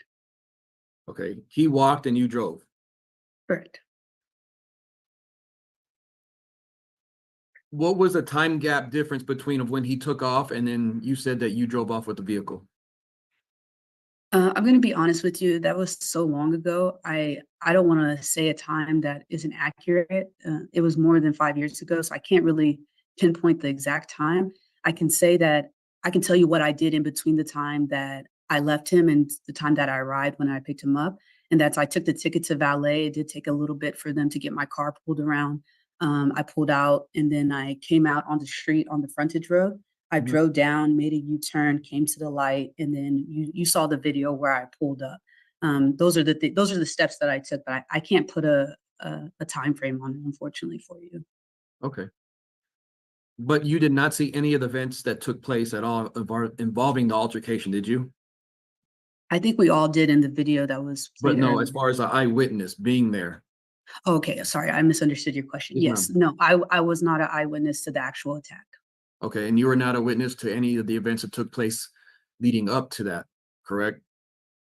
Correct, I was not a witness to that. Okay, and you were not present or a witness to anything that took place of when Mr. Rainwater walked up to the building or was standing there at the building, correct? No. Okay.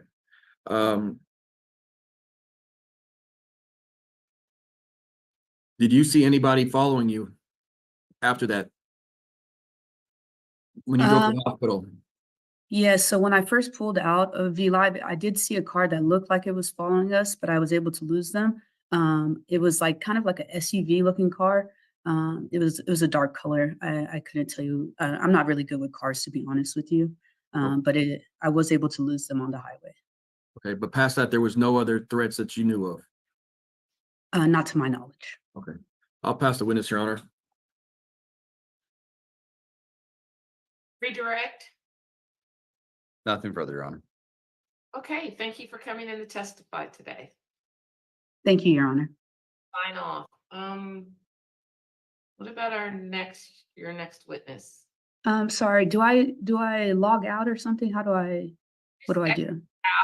Look in the Okay. bottom right hand side of your screen. It should say leave meeting. Okay, I got it. Great. Thank you very much. Dr. Merritt.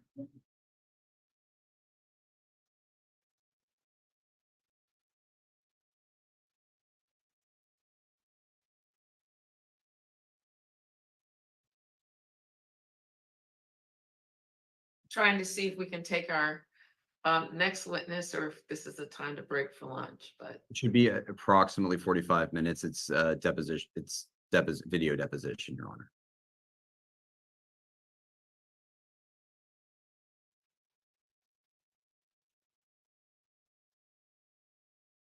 I think then we might have to stop maybe by 1 and take a break, but let's go ahead and get started because lunch Okay. is, okay. Plaintiff calls Dr. John Merritt by video deposition.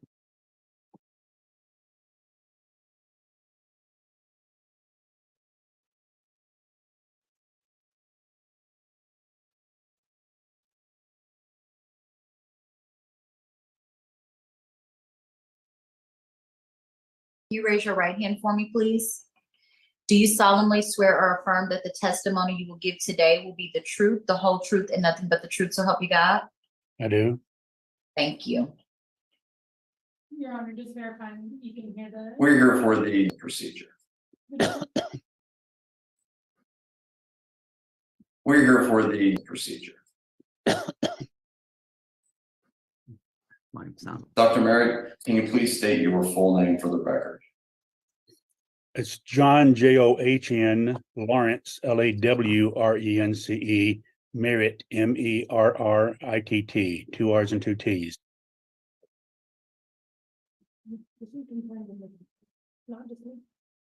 Your Honor, can everybody hear? Oh, I hear something in the background. I think that's your other attorney. Yeah, we can hear the Okay. doc. Okay, perfect. Just want to make sure.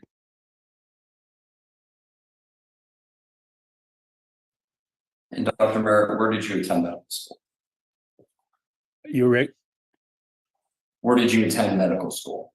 attended medical school at the Medical College of South Carolina in Charleston, South Carolina. And where did you do your residency?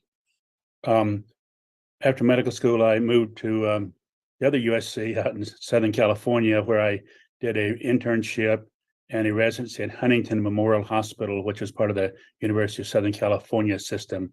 I did that in internal medicine. After finishing internal medicine training, I moved north to the Mayo Clinic in Minnesota, where I did another residency in physical medicine and rehabilitation.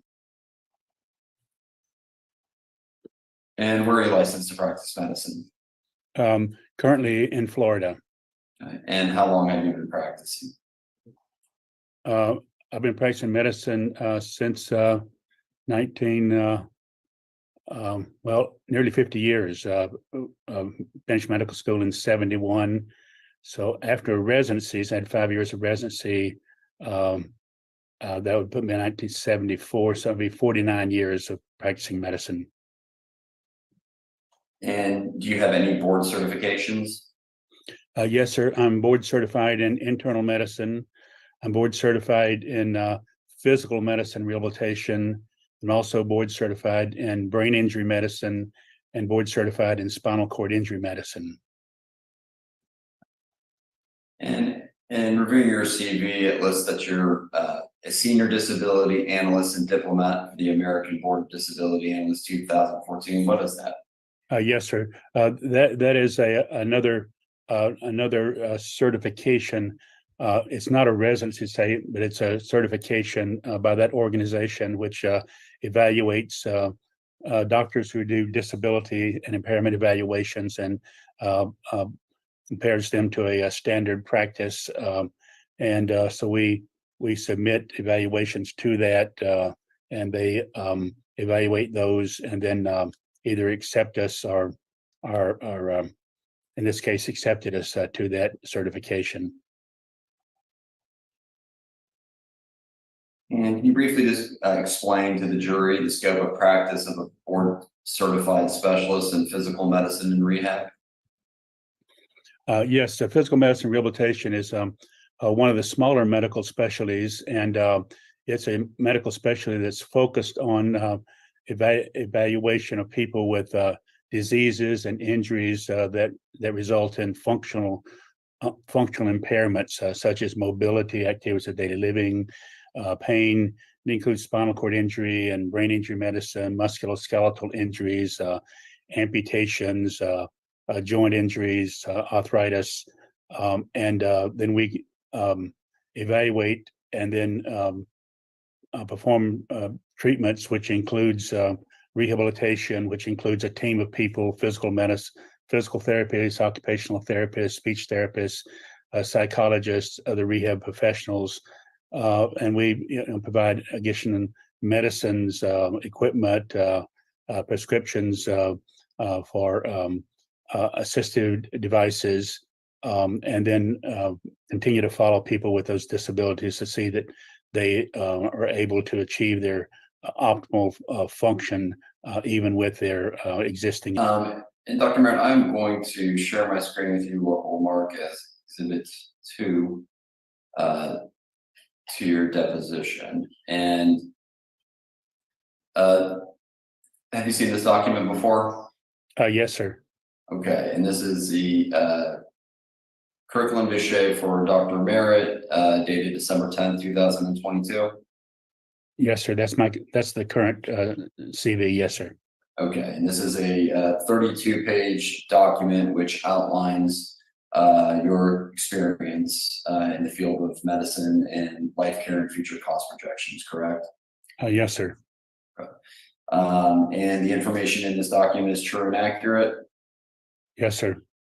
And was this document kept by you in the regular course of your ordinarily conducted business? Yes, sir. I update it usually once a year. Sometimes if I'm doing international presentations or a book chapter or something, I'll add that in there and maybe update it another additional time a year, but it's updated once or more times per year. And you have personal knowledge of all the contents in this document, correct? Yes, sir.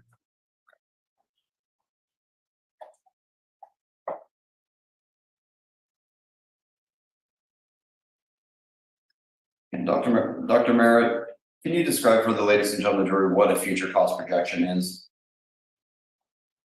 Yes, a future cost projection is it's a process of applying a methodological analysis of a person who has had injuries or diseases which result in future cost, and that includes a methodology that we use, which includes evaluating the medical records, evaluating the diagnoses and the impairments, and the whole purpose is then to project an accurate listing of diagnosis and impairments of the person, and then based on my over 40 years of experience with those conditions, to project out the kinds of needs they would have in various categories, such as diagnostic testing, imaging testing, surgeries and procedures, medical, surgical, and rehabilitative consultations, medicines, equipment, and other kinds of needs the person would need over their lifetime, and of course, determining if it's a permanent condition, and if so, then determining their life expectancy, and using that in the tables to calculate the experiences over the lifetime. And this provides a scientific method of providing the most appropriate cost analysis for the future, rather than just pulling a number out of the air.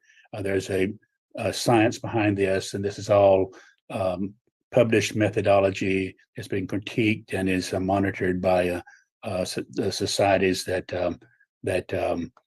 certify and regulate this. And how long have you been involved in drafting future cost projections?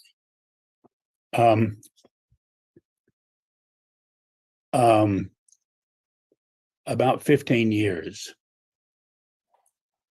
On a regular basis. I would do a few a year, back before that, but I began to do more in about 15 years ago. And what specific training is required in order to draft the future cost projection? Well, there are courses that we take that provides a training in it. There's also textbooks that are available, and there's also an organization that provides provides training and ongoing education for that. And I'm a member of the three different organizations that provide this ongoing education and training and interaction with other people who are doing the same kinds of things. And is the methodology that you described a moment ago regarding future cost projection, is that the same methodology that you utilized related to Mr. Rainwater? Yes, sir, it is. And do you believe that your testimony will be helpful in assisting the jury in understanding the types of medical treatment, prescriptions, and equipment Mr. Rainwater is likely to require in the future as a result of the injuries he suffered to his hip and back? Yes, sir, I do. Yeah, can you briefly describe the materials? We'll start with the materials that were reviewed in order to draft a future cost projection for Mr. Rainwater. Yes, I first reviewed a set of records that was several hundred pages, and then later was provided another several hundred pages of records, which included X-rays of his, included imaging. It included his visits to physicians and hospital and procedures that he had. And can you describe for the ladies and gentlemen of the jury the importance of medical record review in terms of the preparation of a future cost projection will it plays? Yes, sir, it's essential. I mean, that's where we find what the injury was, what its consequence is, what kinds of complications he's had, and what kinds of procedures he would have had, and the timeline also of those things. And you also performed a physical evaluation and functional assessment of Mr. Rainwater, correct? Yes, sir. And when did that evaluation occur? That was done on June the 28th, 2022, a year projection. And can you describe for the ladies and gentlemen of the jury what a physical evaluation and functional assessment entails? Yes, sir. It's very much like going in to see your doctor for an initial visit. You know, it's usually lasts an hour and a half, and I start off making sure that he understands what we're doing and why, and then we go with what are your chief complaints, like, you know, what are the kind of things that are bothering you now, and I actually type these things in real time while he's telling me that. I later go back and edit it, you know, for spelling errors and things, but he tells me what he had, and then I tell him I've read the records, but I want to know about the injury and the history of what we're calling history of present illness from you. So then he then continues to go over the history as he has, and then we do the usual things. What is your past surgical history, past medical history, any previous traumas, medications, allergies, social situation, family history, habits, activities of daily living, exercise programs, and then after that we do our usual 18 systems review, what we call medical review of systems, and then after that we will and I left out here, and then I also include in there physical limitations. What are the things that he has problem doing from his history, and what was it like before?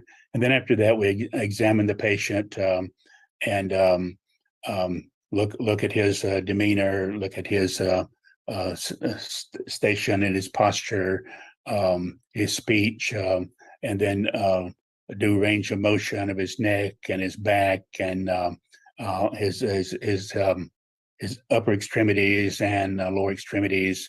And then in this case, I have him do some special gait things such as tandem walking and toe and heel walking, and then evaluate his gait. And then I actually make videos of those things, which is provided along with the report.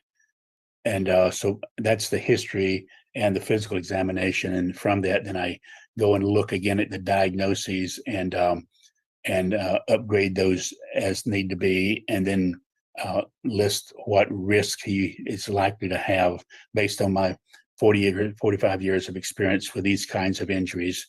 Then compare that with, then I go back to the table that has the cost on it and see if there's any changes that are needed or any upgrades that need to be done. And are you of the opinion that you were able to competently review this patient for the purpose of providing a future cost projection for Mr. Rainwater related to the injuries he suffered as a result of the January 26, 2020 assault? Yes, sir. Okay, and will you be rendering an expert opinion as to the necessity of future medical care for Mr. Rainwater and the costs associated for such treatment? Yes, sir. And what did you learn related to about the patient's history as it pertains to the January 26, 2020 injury? What did I learn? What about the patient's how did the patient's history play? What did you learn? Yes. Well, first I learned what his current complaints are, the kind of things he's experiencing. That's not necessarily in the history. So, he reported that he has pain in his left hip and his left groin that is constant, that interferes with his activities. He has pain in his lower back and a sciatic kind of pain that goes from his left lower back into the left thigh. He has problems sleeping. He has tightness in the hip, and he has limited physical activities. And from his history, he described the assault that occurred on January 26, 20, and what happened and where he went, and then the subsequent cares of that. That he reported that his hip was dislocated, and it was put. He describes it as put back in place, and then given crutches, but he continued to have pain for another month or two, improving some at first, but then gradually getting worse, particular pain at night, and that he was having problem working. And then later he went in for further evaluations with imaging and all. Then it showed he had avascular necrosis of the hip. And then it was recommended that he have a total hip arthroplasty, which he describes that he had that about 8 months afterwards. And then he tells me that even after the total hip arthroplasty, that improved the pain somewhat, but not completely. But then it has reached a plateau and is really not improved over the last year or two. And that he continues to walk with a limp, and that he tells me that he had no limitations before the assault and was healthy and active. Then he tells me the kinds of things he could that he can't do that he liked to do. He mentioned he was very physically active before. He liked to play basketball, and he played really basketball about 3 times a week. And now he can't do that because he can't jump. He can't move fast. It causes pain. He's particularly concerned about because he's an agent for musical performers, and so he required a great deal of travel, and that now he has problem flying because of the pain he gets as he's sitting a long time, and he can't fly regular anymore. He has to either get a first class or business seat, which is more expensive, and that he's actually had to buy he's actually had to buy a Sprinter van to travel with that as opposed to flying. And then he mentions that he used to do a lot of walking, but now he can only walk about a mile, and then he gets sharp pain into the hip and back, has a set down and rest before he can go any further. He mentions that well, I guess I already mentioned when he tries to run, he gets a sharp pain in the front and in the groin, so that limits his ability to run. Can't do push-ups very well anymore, can't bend very well, and can't really squat down fully. All right, Mr. Matthias, I think it's a good. And what were the medical diagnoses that you gleaned? I think it's a good time to stop the video. Let's take a lunch break. It is now 12:57. We can try to get back around 1:35, 1:40. And please don't leave this Zoom meeting. Just mute yourself on both audio and video. Understood.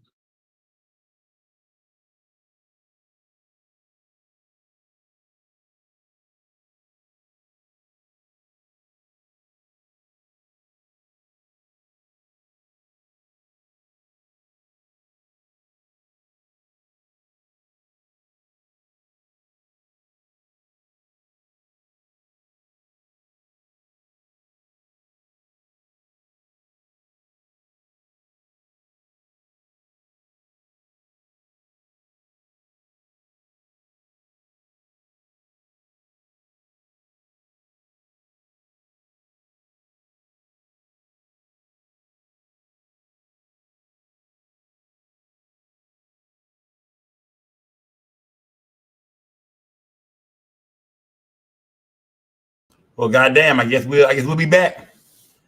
I guess we will be back, gang. Salute to everybody in the goddamn building, gang. Well, goddamn, I guess we'll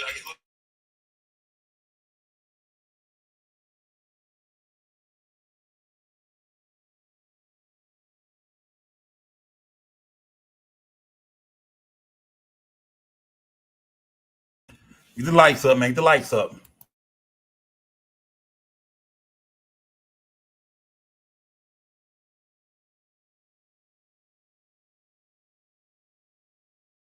What do y'all see so far, man? What do y'all see so far?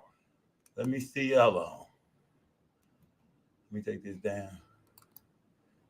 Yeah, they'll be back, y'all. They'll be back. So I guess we'll come back when they come back.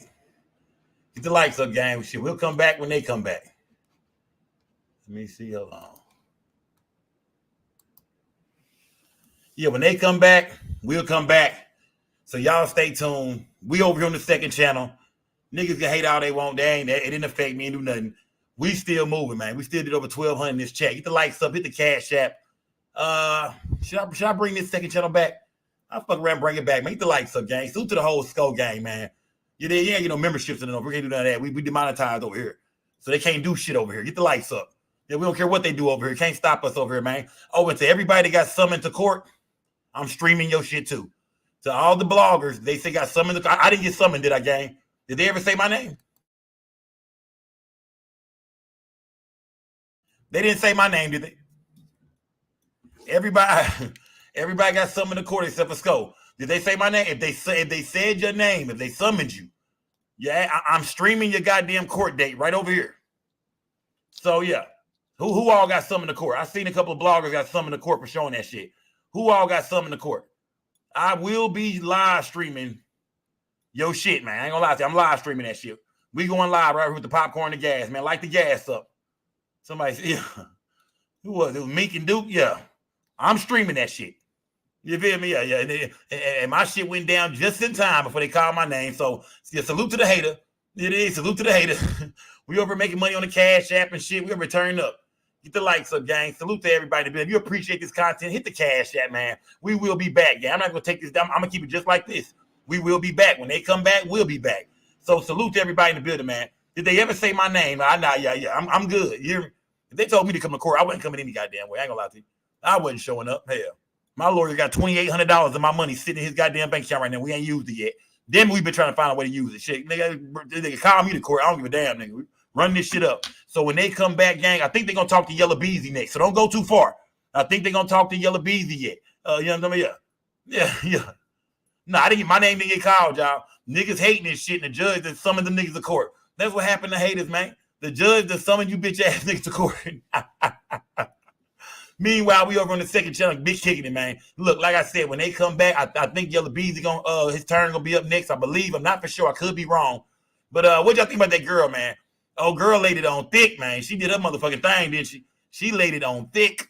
Get the likes up. Salute to everybody in the building, y'all. We'll be back, gang. Y'all can stay in the chat and chop it up. I think I'm gonna give me something to eat. To be honest with y'all, I had left the crib to get something to eat, and they said we going on lunch break. I said, shit, I had to turn my car around, come back to this motherfucker. Get the likes up, gang. Just to come do this shit. Get the likes up. Salute to everybody in the building, y'all. Hit the Cash App. Somebody buy me lunch, man. Hit the Cash App. Salute to everybody. Hit the Cash App. Skull Cherry Limeade. Salute the goddamn Bossed Up Lex. If you a moderator, this is a whole new channel. I gotta go mod everybody up, all that kind of shit. But we will be over here every now and then. Whenever we're gonna do some shit we know we can't get away with from now on, we over here. So subscribe to the channel, gang. We're gonna start creating a lot of problems over here. Get the likes up and salute to everybody in the goddamn building. We will be back, gang. Court is not over with. Go get some lunch. We on lunch break real quick. Everybody get some lunch.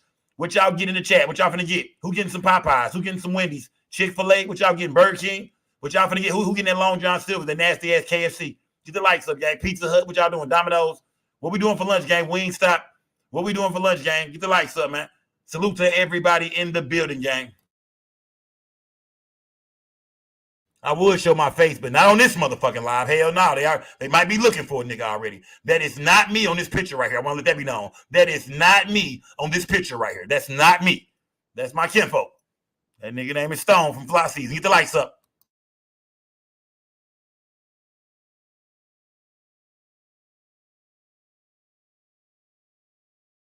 Niggas eating some top ramen noodles. Who's everybody eating them noodles in the chat, man? Who's everybody home breaking it, busting down them goddamn noodles?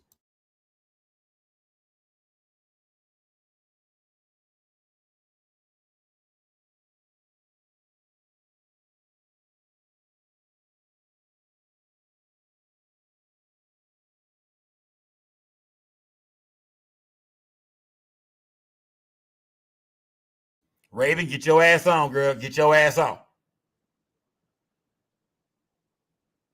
Yeah. They didn't say my name. They called the mother bloggers' names out. Them niggas going to court. I will not be there. Then again, I might be there. Who knows? I should be there. There's going to be a Zoom call, though. I'm going to show up with some glasses on, a suit and a briefcase and shit. Yeah, I'm going to be the nigga show up with some glasses and a goddamn briefcase. Don't call me to court. I will show up with a white boy with me, a white man, suited up. I got the glasses on and a goddamn briefcase. Don't get to playing with me, goddamn it. I go to court. But they didn't call me, you dig? So I'm not going to court, you dig? But some of you other bloggers getting fined for that goofy shit y'all did. That's what happened. Haters never win. Get the lights up.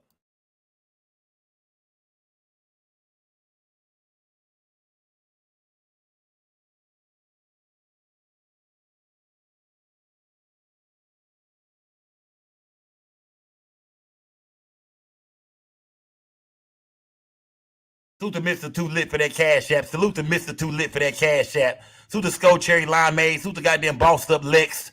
Salute to everybody send me Cash App. Make the likes up, gang. Raven, get your hating ass on, Raven. Mouthpiece, what's good, gang? To them haters, man. Nigga, we still did our thing over here, bro. You can't stop this shit, nigga. Get the likes up, y'all. Hit the Cash App. Get the live. Hey, I'm working in the daytime. We going live tonight, too, gang. So hit the Cash App. Show a nigga some love, gang. Hit that Cash App, man. Turn me up. The rest of them niggas got scared and shit. They start thinking about court and shit. We don't give a fuck. Them niggas got scared. Got the striking videos and shit, man. Nigga, fuck up. We still ain't giving you niggas no shine. We still got big news to cover. Get the likes up. Salute to everybody in the building, y'all. Do y'all think Rainwater finna win this goddamn bread? Do y'all think Rainwater is getting ready to get this money? The nigga looking for $1 million, I'm hearing. Do y'all think Rainwater is getting ready to get that money? How is his attorney doing? How is Yella Beezy attorney doing? Is Yella Beezy about to take the stand? I want to see Beezy on the goddamn stand. Get the likes up, man. Salute to my nigga Mouthpiece for that Cash App, man. Salute to everybody appreciate this content, sending them Cash Apps, man, for real. Show a nigga that love, man. Everybody else got scared and ran the fuck off. Then they on their way to court and shit. Not Big Skull Gang. Get the likes up, man. Y'all know how we do it. We don't break the news. We just break the news down. You hear me? Wherever I go, nigga, I ain't breaking shit. We just gonna look at it and break it down. You dig? Salute to everybody in the building, gang. We will be back, y'all, so don't go far. Do not go far. Get some lunch. Get your ass back over here. Get the likes up. Salute to everybody in the building. When they come back, we'll be back. Get the likes up.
Hey, what time did they say they was coming back, y'all? What time did they say they was coming back? Put it in the chat, gang. What time did they say they were coming back? Put that in the chat.